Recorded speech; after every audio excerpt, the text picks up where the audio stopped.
Good morning. It's good to see you today. Hope you're doing well. Hope you had a good week last week. We were gone for a little bit, visiting family and whatnot. So it's good to be back with you. Come on with us to the book of Genesis today. The made this comment before.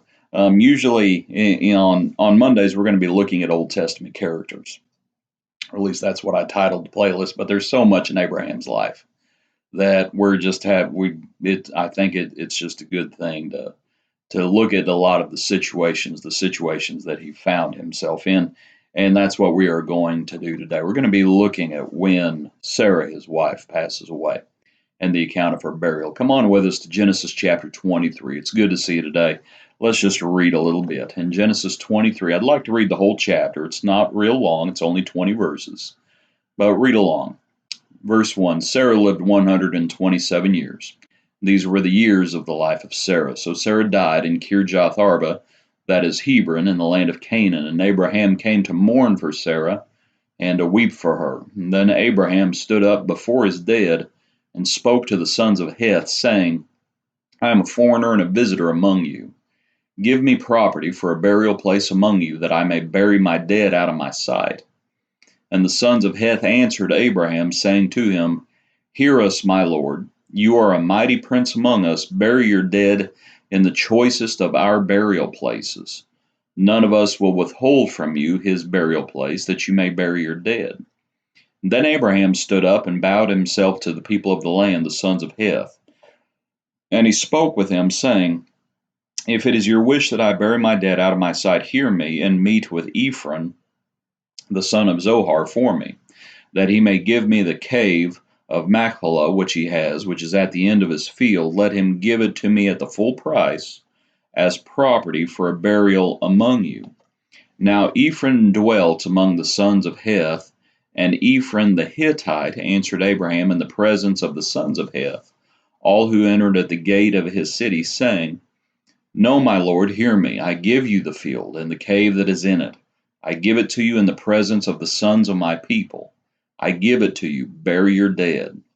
Then Abraham bowed himself down before the people of the land, and he spoke to Ephron in the hearing of the people of the land, saying, If you will give it, please hear me. I will give you money for the field. Take it from me, and I will bury my dead there.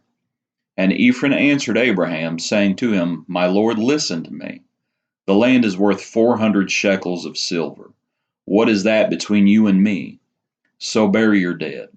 And Abraham listened to Ephron, and Abraham weighed out the silver for Ephron, which he had named in the hearing of the sons of Heth, 400 shekels of silver, currency of the merchants. So the field of Ephron, which was in Machpelah, which was before Mamre, the field and the cave which was in it, and all the trees that were in the field, which were within all the surrounding borders, were deeded to Abraham as a possession in the presence of the sons of Heth before all who went in at the gate of his city. And after this, Abraham buried Sarah his wife in the cave of the field of Machpelah before Mamre, that is Hebron, in the land of Canaan. So the field and the cave that is in it were deeded to Abraham by the sons of Heth as property for a burial place. So, a little bit lengthier reading. Thanks for reading along with me today. Let's talk about the burial. And there's so many things we could talk about just from this account. One thing that I don't have listed is Abraham's humility. As yes, he is a prince among the people, but he is still showing an immense amount of humility. And there's of course a lesson to be learned about that. But I wanted you to think about three or four other points, just general points that sometimes folks don't consider from the passage, perhaps. One is, I want you to think about the idea of be careful of gifts. There's an old saying, and you'll tell how old it is. Beware of Greeks bearing gifts, and that goes back to Trojan horse, things like that. Be careful of gifts. Sometimes there are strings attached. Okay, these people, here Abraham is, and Abraham is a stranger and a foreigner, and they say, You're a prince among us, but they say, We'll give you the land. And Abraham says, No, I'll buy the land. and he's pretty adamant about it. Be careful of gifts. Um, Sometimes there are strings attached. We might think about a passage in the New Testament. Owe no man anything except to love one another. That sometimes when gifts are given, it puts us in a position of being beholden to that person. And not saying that these people here had ill will towards Abraham or anything like that, but just be careful. Be careful of gifts. Sometimes there's strings attached. Sometimes there's an agenda, and it was within Abraham's power. He had the money to buy the field, so he was going to purchase it. We might also think about. I want you to think about the idea of showing some initiative. To look back at the passage, and let me get over there with you on screen. To look at the passage, to think about what's happening here. Verse 6. They say, "Bury your dead in the choicest of our." Notice that, bury your dead in the choicest of our burial places. We could also make the point about Abraham might not have wanted their burial places. That he was the idea of come out from among them. But anyway, none of us will withhold from you his burial place, that you may bury your dead. Verse 7. Abraham stood, bowed himself to the people. Verse 8, he says, "If it's your wish that I bury my dead out of my sight, hear me and meet with Ephron, son of Zohar, that he may give me the cave of Machpelah." The point that I wanted to make about that is the idea of showing initiative. What I mean is this. Sometimes folks think that they just have to take whatever comes down the pipe, right? And it's just, well, we take whatever's given to us. Show some initiative. Abraham, these people said, we'll give you our burial places. You can bury in. Abraham already knew the place that he wanted, and he's going to get the place that he wanted. He didn't just say, "Thanks, I'll take whatever you're willing to give me." He knew the place he wanted. Show some initiative in life. Sometimes we have to play the cards we are dealt.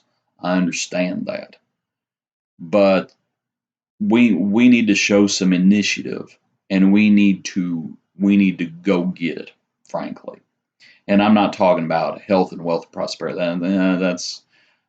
But there is something to be said about initiative and that whole mindset of showing initiative and not just sitting back and taking whatever comes our way. We need to be more active than that. There's also something to be said about getting on with life from this account. And I want you to look back in the passage, and I want you to think about what Abraham said. When he says, verse 4, "I am a foreigner and a visitor among you. Give me property for a burial place among you, that I may bury my dead out of my sight." That I may bury my dead out of my sight. That is an interesting thing. There is nothing wrong with weeping for the dead and sorrowing for the dead. Abraham does exactly that. We honor the dead. But at some point, you have to get on with life. And you do not need that constant reminder staring you right in the face of sorrow.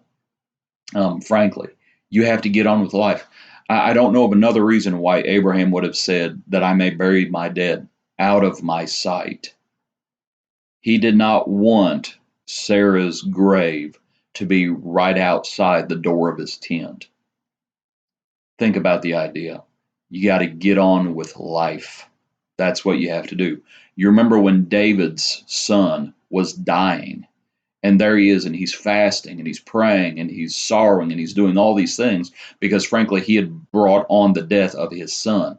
And then when word comes that his son has died, he gets up and he washes himself, and he moves on. He gets on with his life, I should say.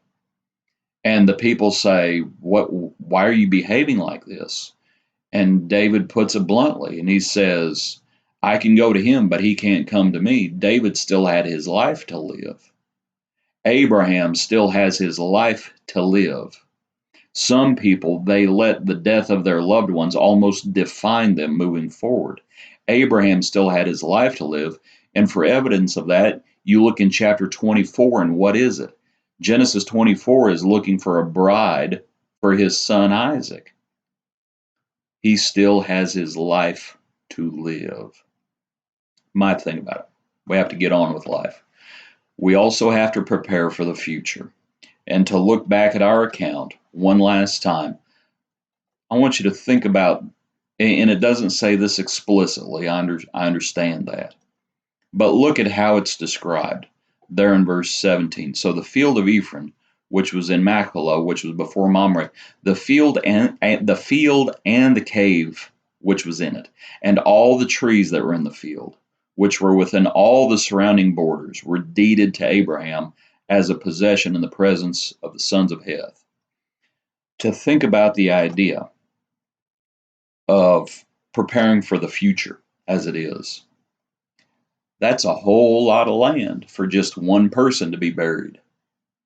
That's a whole lot of land. Do you think Abraham was doing this just for Sarah? I don't think so. There are going to be others who are going to be buried in this same place. So when Abraham goes to these men and they say, "Oh yeah, you can bury your wife here." This isn't just about his wife. This is going to be for the family. He's preparing for the future, and there will be others who are buried in this place. Sometimes we get caught up in the here and now, and we need to get on with life in the here and now, but we also need to have an eye towards the future and be preparing for the future. You might think about that idea as well. Just a little bit of our daily bread to get us going this today, and I know it's somewhat of a somber chapter with Sarah's passing. But of course, we take great solace that Sarah was faithful. But anyway, just a little bit of our daily bread. Hope you're having a good day today.